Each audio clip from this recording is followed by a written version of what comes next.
Eh bien, salut tout le monde, c'est iPhone Intro, j'espère que vous allez tous très bien, parce qu'en tout cas moi ça va super. Donc excusez-moi déjà pour la voix, hein, j'ai un petit peu la voix cassée, j'ai attrapé un petit peu un rhume.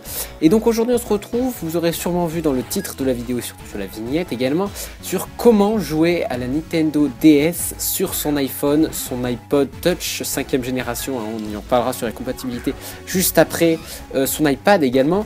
Soit iOS 7 et jailbreaké ou non jailbreaké, donc ça marche également sous l'iOS 7.1 si vous avez fait la mise à jour comme moi. Donc là je précise actuellement que je joue à Pokémon version noire version 2, la ROM française, hein, je vous montrerai comment installer une ROM juste à la fin de la vidéo, hein, vous pouvez passer, je vous mettrai une petite annotation pour que vous puissiez passer directement à l'installation, parce que là je vais vous montrer comment se comporte l'émulateur avec Pokémon version noire 2 et Super Mario Bros, le jeu donc sur DS. Alors cet émulateur, comme je vous le disais, il fonctionne donc avec donc le non jailbreak et le jailbreak, hein. Je vous ferai pas le tuto pour les personnes qui ont un jailbreak, mais vous vous rendez sur le site que je vais vous mettre dans la description de la vidéo et vous aurez juste à rajouter une source Cydia et vous aurez juste à trouver NDS for iOS entre parenthèses stable et vous installerez tout ça, vous aurez exactement la même.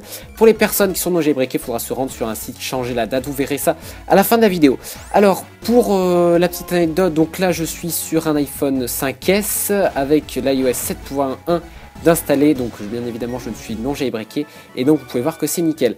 Alors pour les FPS, donc on va parler donc des FPS pour cet émulateur, c'est quand même la base des émulateurs. Donc les FPS, pour les personnes qui ne savent pas, c'est les images par seconde. Alors il faut savoir que si vous faites par exemple tourner un jeu à 60 FPS, c'est vraiment le maximum, c'est vraiment le jeu tourne parfaitement super bien quoi. Si vous le faites tourner à 30, c'est quand même assez limite, c'est surtout dans les cinématiques que c'est utilisé comme ceci, et si vous faites tourner en dessous de 30, à 25 ça commence à être c'est jouable, mais c'est limite. Si vous tombez en dessous des 25, ça commence à être un peu chaud, hein, donc on va parler ensuite de la compatibilité avec tous les appareils, tout ça. Alors j'ai fait une petite, j'ai regroupé un petit peu les FPS qu'on peut trouver dans ces jeux. Donc dans Pokémon version noire 2, on peut trouver pour l'iPhone 5S un taux de FPS, alors là c'est bien sûr une moyenne, hein, de environ 55 FPS, donc ce qui est quand même très bien, hein. Vous pouvez voir qu'on se rapproche énormément de la Nintendo DS, pardon, qui se situe donc à 60 fps.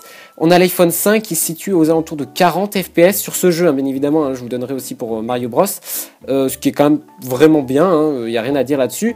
En revanche, dès que vous commencez à passer sous un iPhone 4S, on retombe déjà à 25 fps.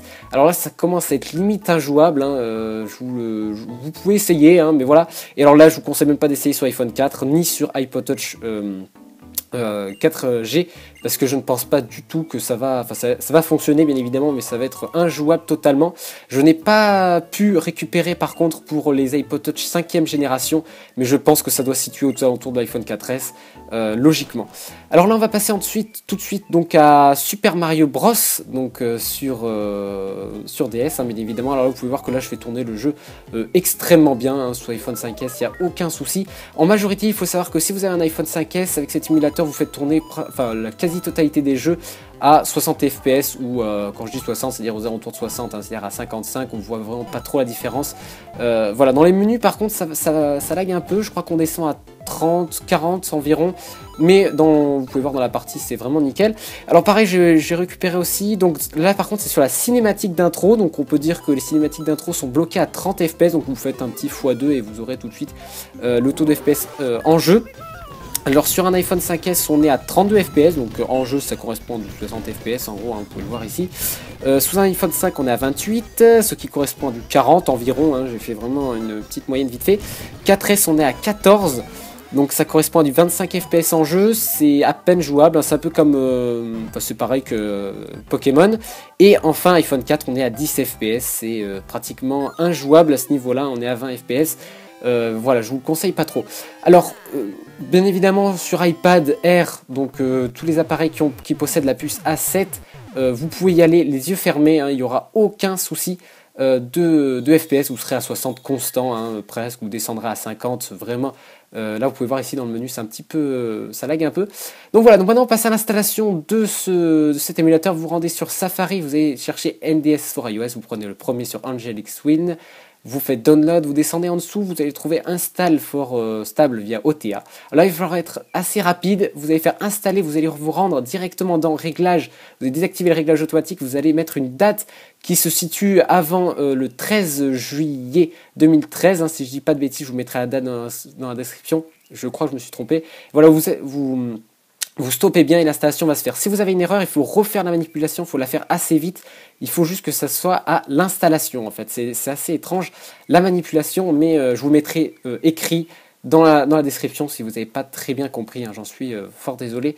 Voilà. Alors là maintenant je vous montre un petit peu comment se comporte l'émulateur. Vous pouvez voir que vous avez plusieurs réglages, hein. Vous pouvez gérer, je vous laisse mettre auto, vous pouvez désactiver le son ou pas, mettre si vous voulez un joystick ou bien des navigations. Si vous voulez télécharger des ROM, vous faites le petit plus, vous rendez sur Cool ROM, donc le tout premier. Là, je vous conseille fortement de vous rendre dans Parcours meilleurs jeux par région, pardon. Vous cherchez France ou votre langue, hein, évidemment. Et vous allez trouver donc toutes les ROM qui sont en français, parce que sinon vous allez tomber sur des ROM, donc des jeux totalement en anglais ou même en japonais par exemple, c'est un petit peu embêtant. Après voilà, là je vous montre avec version noire version noire normale pardon, et vous faites télécharger qui se situe en bas. Allez donc voilà, c'était iPhone Retro, j'espère que cette petite vidéo vous a plu, allez ciao tout le monde.